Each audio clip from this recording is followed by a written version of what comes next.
Así me describen Oye, Mantecol y Heleno. Yo soy un ser de bien? luz, salchicha. No. ¿Quieres hablarlo? ¿De qué quieres que hablemos? Bueno, no quiero dejarte aquí. ¿Por qué no?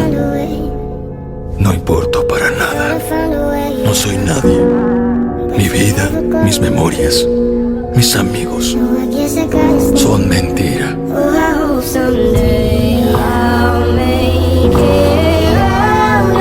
Esto puede serte raro, pero creo que sé cómo te sientes.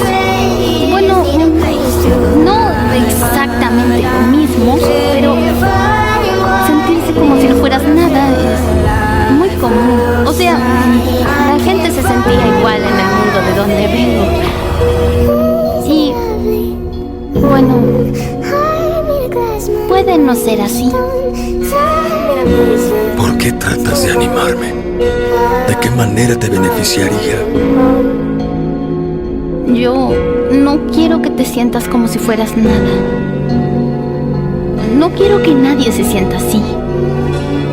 Pero no soy una persona real. Pertenecería.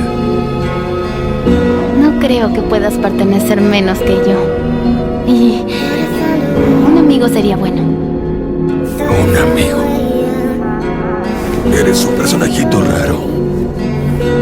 Supongo que puedo intentar. Solo no le digamos nada a ellos dos.